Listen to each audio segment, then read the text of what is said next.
What is up, everybody? Bet and breakfast on a Monday morning. We're live 7 a.m. with my guy Donnavan Smoot. I'm Peter Dewey.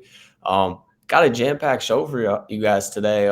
Big All-Star weekend in the NBA, one of the best weekends of the year just passed. So Donovan, gotta ask you, early impressions. What do we like from this weekend? 3-point contest, NBA dunk contest, whatever you got. What was your favorite part of this weekend?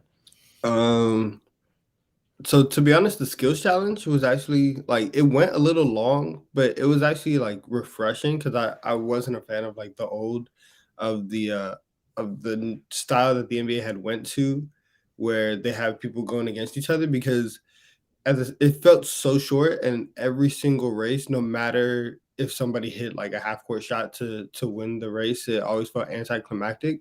So I kind of like the new format. I'd have to say like the game was actually really good. It was really close the entire time.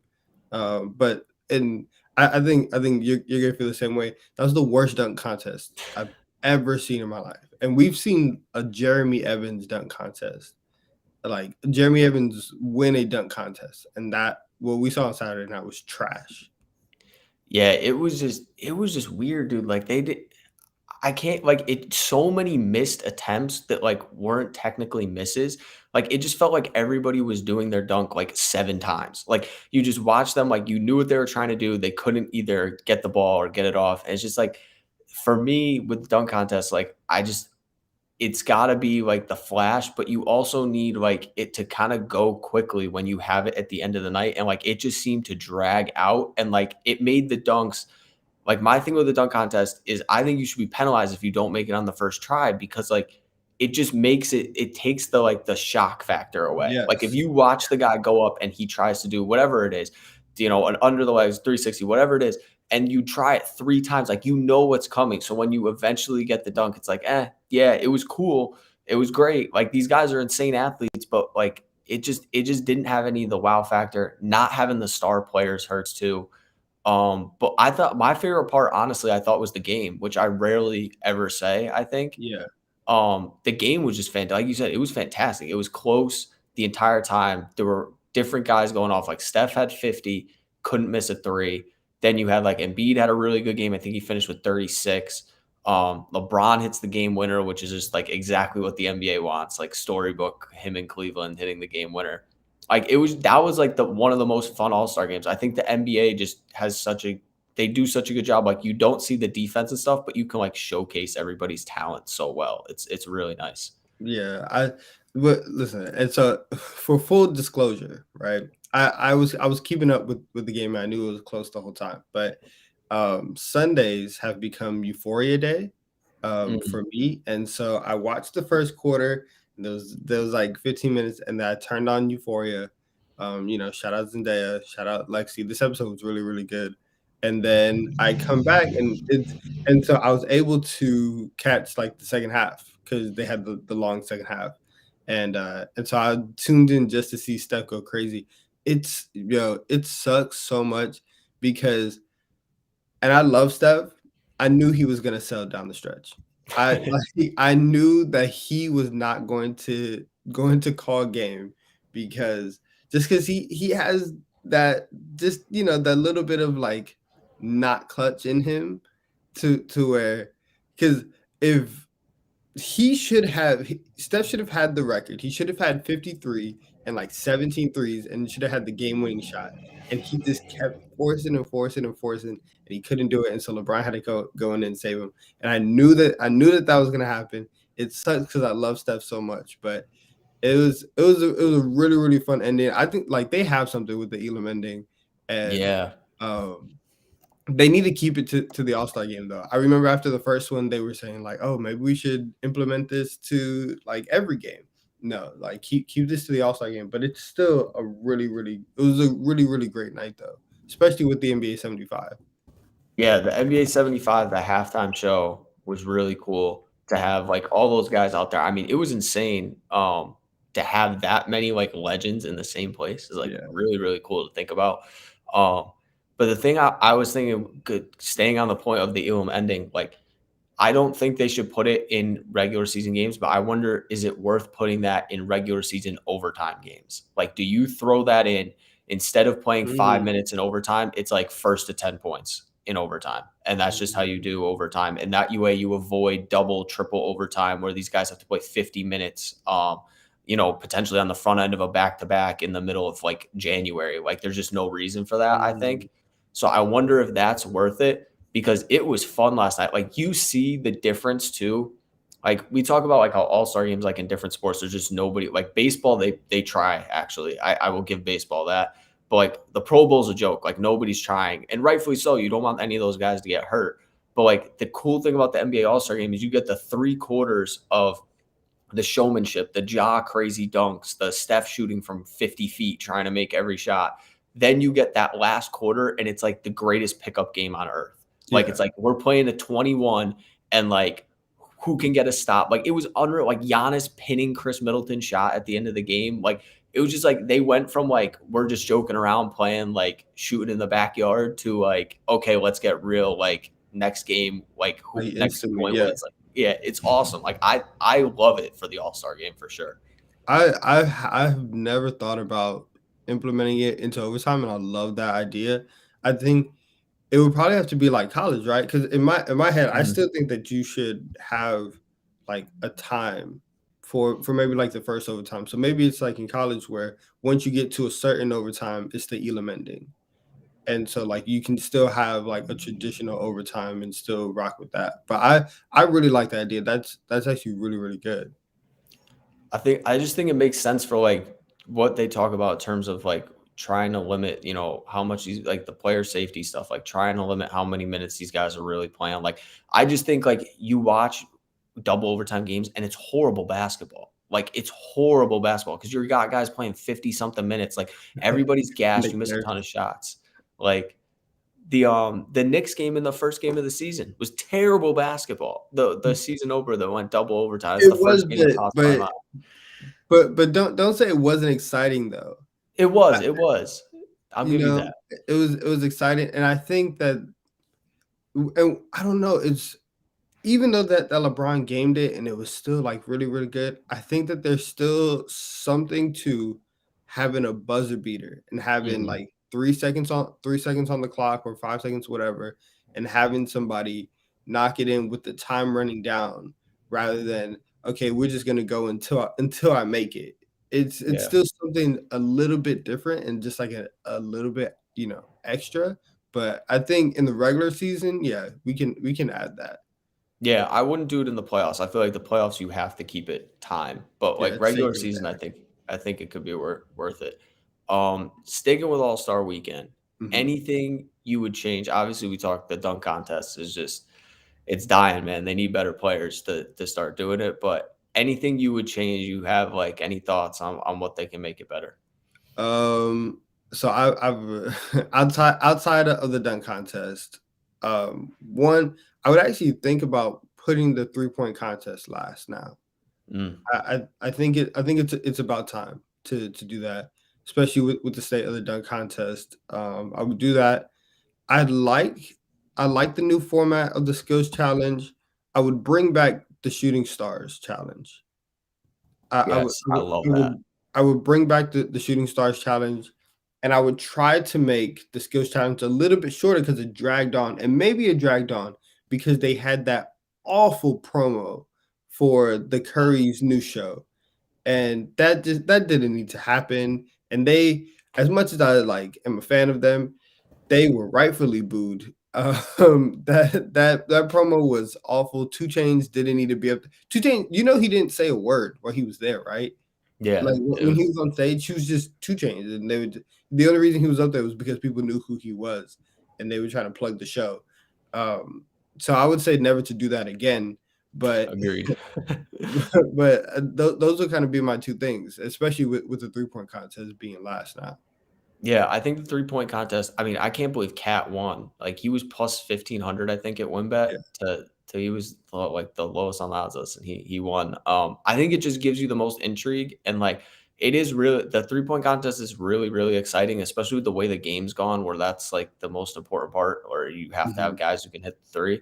Um, but I agree, I think the dunk contest I think you have to make it earlier just because if it's going to end like that, like it was, they said to Toppin, which I thought was a crazy question to ask him. Like if people were saying this dunk contest like isn't good, but like it was a horrible ending to the night. Like it was a good night. Like I agree. I was down on the skills challenge. I thought it was better than I thought it was going to be. Yeah, And then like you just had the dunk contest. It's kind of like ruined the whole thing. But the shooting stars thing, I think that has to come back. That was my one of my favorite events when they had it. Um, Especially with the way like basketball is going, where like being able to shoot the ball from basically anywhere on the floor is like so important. I just think like it showcases the game really well, and you get the fun of everybody has to hit that half court shot, and whoever hits it first. Like I thought that event was really cool. You got the WNBA involved, you got some legends involved. Like that, I thought was like the perfect crossover, especially when you were doing NBA 75, the exactly. sixth Yeah, All-Star game. Like it was so easy; everybody was already there. Um, I think that will except be for cool to bring. Jordan, who's at Daytona. He got there for the halftime ceremony, though. I'll give him that. I'll give him that. If Bubba had won, I wonder if he would have missed it. I feel like Yeah, he would have. yeah. Um, but yeah, that would be my big change. I think they should bring that one back. And like you could definitely find a way if you just started it at 7 instead of 8. Like they started at 8 with the skills challenge, and the skills challenge was long. And so like if you start at like 7:30 and you did the shooting stars challenge, like that's not too crazy. I feel like you could still fit everything in. Yeah, they and the NBA they try to do because I think that they recognize that in terms of culture and like celebrities, NBA All Star Weekend is where it's at, and so they try to provide like a full experience in terms of performances and like the and obviously you have the thing with the Currys and their show and trying to make everything just like completely interactive and not all about basketball, but that's why everybody's here. So Yeah. so I can see a lane where they go and one again, don't ever do a promo like that again. Or two, don't have DJ Khaled up there just yelling and don't have him just, him and whoever song that he produced performing a song and you can save 30 minutes right there and put the shooting stars. I promise nobody's gonna be upset that it's just a basketball field night. Yeah. There's enough celebrities who walking around, people can see them. You can have something. You already have like the introductions of all the players in basically every event. So I think you can have your entertainment in the introductions, and you'll be just fine. Yeah, who nobody is going. I mean, if you are, I go for it. But who is going to the All-Star game to watch DJ Khaled perform? Like, come on. Like Nobody, we're here to watch basketball. That's what it's nobody. all about. But sticking with some basketball, some NBA basketball. Yes, Second half futures, my guy. Who we like down the stretch of this year. It's been a little crazy. Chris Paul is going to be out 6 to 8 weeks with a that's broken that's thumb. that's gonna hurt. So what are we feeling? What do you think down the stretch is your bet? So I've kind of gone back and forth with this, but I'm gonna stick with my pick from the beginning of the season. I think that the Bucks are gonna repeat, and they're plus 600 right now at WinBet to win it all. And I look at the state of the Eastern Conference. You have Philly, who obviously just got James, Brooklyn, who just got Ben. We haven't seen them together yet. They're still gonna have to mesh. Chicago still isn't healthy, and like I'm waiting on Lonzo to come back. I'm waiting on Caruso. Are they going to be able to get into enough of a rhythm to knock off anybody? Miami, as good as Miami is whenever they're healthy, they just started playing together. Mhm. And so that's a little bit of a concern with me. But with the Bucks, they've already been through the grind. They have the best player in the conference, probably in the world. They're sixth in offensive rating. They're top 10 in net rating. They've had a couple stretches this year where they've looked really good. They've also gone through some injuries, so like they've tailed off in some points. But I think that Milwaukee, when their big three is healthy, when they're in the playoffs, they're probably going to have home court advantage in like maybe the first two rounds, and then might have to go to Miami.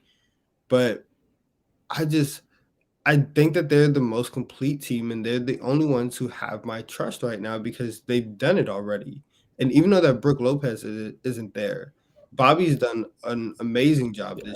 this season, especially shooting the three and still giving them that spacing on offense. So I think that Giannis, listen, I And you know, I'm gonna say, yeah, Giannis is the best player in the world, and having that on your team is a huge, huge boost, especially in the Eastern Conference where everything is kind of equal. I think whoever comes out the East, actually, that's not true. I think Milwaukee, Miami, and what I assume Brooklyn is going to be, those three teams will beat whoever comes out the West. Okay. Yeah, I don't hate that. I don't hate that. I I think the thing that worries me about the Bucks, like I hate that they traded DiVincenzo, man. Like I That really hurts. hate That it. hurts. Like I think Serge can be a good fit for them if Lopez doesn't come back, but like if Lopez does come back, then you just wait. You like what you can't play Lopez, Bobby, and Serge. Like there's just not enough minutes to go around, especially when they go small ball with Giannis at the five. Like I just don't. I don't see the fit there. And like, of course, Pat Connaughton gets hurt right away. So like it's Yeah. the perfect you need the DiVincenzo minutes. I think the intriguing thing for them, I know Woj was reporting it this past week, is that they're the front runners for Dragic. So like if they get Dragic, I mean, he really hasn't played this year, but I don't hate that as like a DiVincenzo Connaughton replacement right now. I feel like that could work. But you're right, there's a lot of uncertainty in the East. I feel like the Bucks, at least we know what their core can do when they're together from last year. So like I like that pick for sure. Yeah. It's also crazy because there was a point where like the big three in terms of Giannis, Middleton, and Holiday, I think like in the first 20 games together, they were like 18-2 or something crazy like that. Like they are really good when all three of them are there. And so now we're past the All-Star break. We're in the last 25-ish games of the season. Let's see what happens whenever they turn it on. They start, locking in, getting ready for the postseason, trying to get into their rhythm. And but I've thought since the beginning of the year that they're gonna make it out the East, and so I just think that like at plus 600, they still have a lot of value to do that. Yeah, definitely. I'm going different award for my future. I'm going Okay. MVP. Because the finals, I don't like.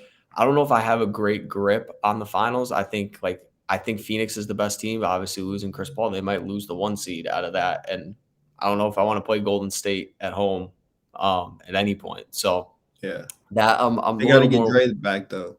Yeah, that's true. The Warriors need Draymond. That's exactly that. Like, there's so many injuries slash like Yeah, question so marks many ifs. everywhere where it's like I'm like I really don't know who's gonna win. I think it's gonna be very interesting. It's an intriguing, um, both sides of the conference, both conferences. It's gonna be really intriguing down the stretch. But I'm looking at the MVP. And I don't know how you feel about this one. I think Jokic, I think he should be the MVP. I know Embiid is the Joel Embiid's the MVP favorite. Cole Jokic plus 280, not a ton of value here, but I just think in terms of if we're talking most valuable player, there is no doubt he is the most valuable player to his team in the NBA. This season, the Nuggets with Jokic on the floor per 100 possessions, they're plus 9.7. With him off the floor, they're minus 10.4. So they are a grand total of plus 20.1 net with Jokic on off the floor. Their net rating with him off the floor is worse than the Pistons, who have the worst net rating in the NBA. So without Nikola Jokic, you could make the argument that the Denver Nuggets are the worst team in the NBA. With him, they're the sixth seed in the West right now. And I think the case for Jokic can be made because Embiid and the Sixers, they're making a little bit of a charge, but there's a probably good chance they fall around that 4 or 5 area in the East. I don't know if they get up to 3, especially with how Cleveland has been playing. Like, I feel like they're kind of like a seed stealer at this point. Jokic and the Nuggets, they're sixth, but they play the 24th easiest schedule the rest of the way, or 23rd easiest schedule, excuse me, the rest of the way. So if they can make a little run here, maybe they get to the 4, they get a home playoff game, which is what happened last year and he won MVP. Even if they get to the 5, I think he has a legitimate case for MVP as long as they avoid the play-in tournament. I just think like you look at how they've fared without him this year, like he is far and away the most important player. The Denver roster is really not good if you take Jokic off that team. No, it's Like with awful. Jamal and Michael Porter hurt, like they stink. So the fact that they're like a like they're gonna make the playoffs. They're either gonna make the play in or they're gonna make the playoffs outright. Like it's gonna happen. So if they can make a little run here with the easier part of their schedule, I think he has a legit shot to win this award. That's fair. That's fair, and I'll give you that. I'm on the opposite side. I'm on Embiid to win MVP. But I mean, you're right. Jokic does have like this value at plus 280. It's not like we haven't seen somebody win it at the bottom. Russ won it, and they were the sixth seed in Mhm. 2016, 2017. Like I think it was the. I think everybody understood. Like, yeah, if Russ wasn't on this team, they would be, they would be picking in the top five, and it's kind of the same thing with the Nuggets. I just think with Embiid they are in content like they're 2.5 games back, but they're still in contention in theory for the number one seed That's true. in a Eastern Conference that's like loaded. It's so crazy to think that you have Miami, Brooklyn, Milwaukee, Chicago, and Cleveland, right? And one of Mhm. those teams isn't going to make the second round. Right? Yeah. Like it's so oh, and Philly, right? So you have 6 teams that are legitimately there, so and 2 of them are gonna make the second round. Those that conference is so stacked, and for Embiid to come in and for them to basically be in the same situation as Denver where you lose your second best player and you don't have them for a majority of the season. Granted, he has Tobias, but Tobias has been this year, Yeah. but he still had them in the running for the number one seed in the better conference. That's why I would have Embiid over it. But like I'm not I'm not hating, on the Jokic pick. He's definitely gonna be. I think they're 1 and 2, and then Oh, you could yeah. put Giannis, and then you could put Giannis as like a close third. But that's those on off numbers are shocking.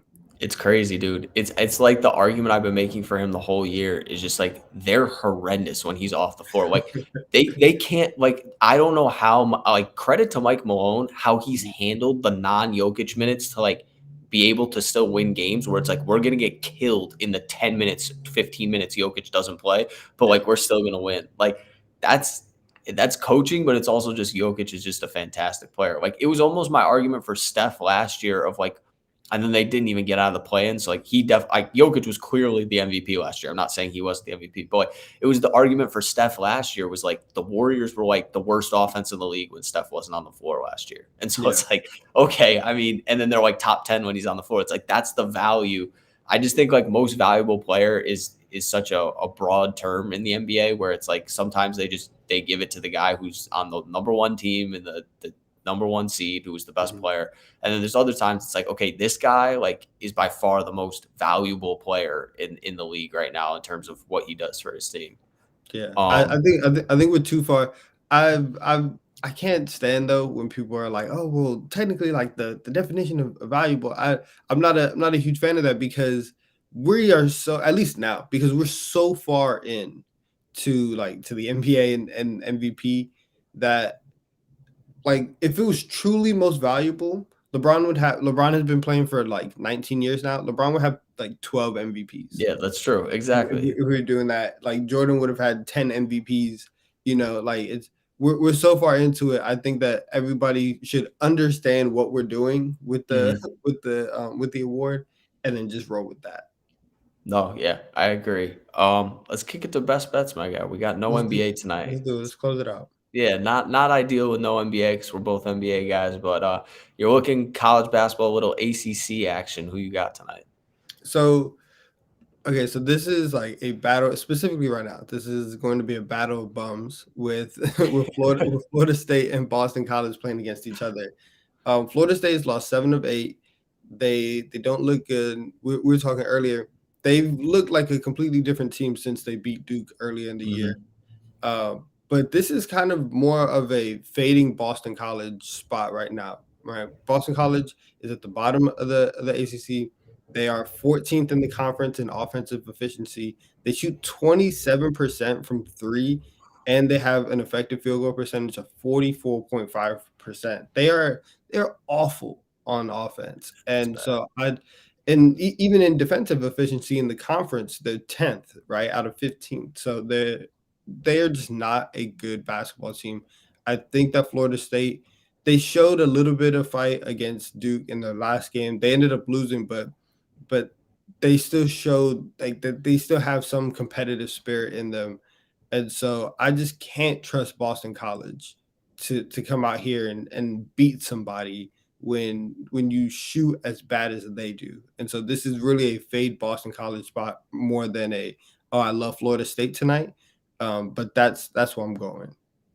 I like that pick a lot. I like it for sure. I'm gonna go to the WCC for my best Okay. bet. Deep Looking at cut. San Francisco Dons, big road favorites against Pacific, who's actually won 3 straight home games, but only has 8 wins on the year. They've also only covered 5 times all season. So I'm selling high on them, as high as you possibly can sell Yeah, in this game. And really, this is like a simple handicap for me because San Francisco's been really good this year. They're 21-7, and they've basically handled everyone in the WCC except for Gonzaga and St. Mary's, which like that's the class of the conference right there. That those are the 2 teams that they've struggled with. They upset Davidson earlier this year. They hung tough with BYU. Like this is a solid basketball team. I don't know if they make the NCAA tournament just because like this is not really a multi-bid league. Like after Gonzaga and St. Mary's, like mhm, I don't know if they could always win the conference tournament, but I don't know if they're able to get in from that. But they're I think the third best team in this conference. They're top 100 in points per game, and opponent points per game, top 50 in opponent effective field goal percentage. Like this is a really solid basketball team. And Pacific is just, I mean, they're terrible, man. They rank 219 in points per game, 278 in opponent field goal percentage, and they rank 310 in their own in scoring. So like this that's team's bad. awful. They're really, really bad. There's a reason they've only won 8 games. I don't love laying the points, like this many points, but it's just such a lopsided matchup. I think San Francisco is easily able to take it.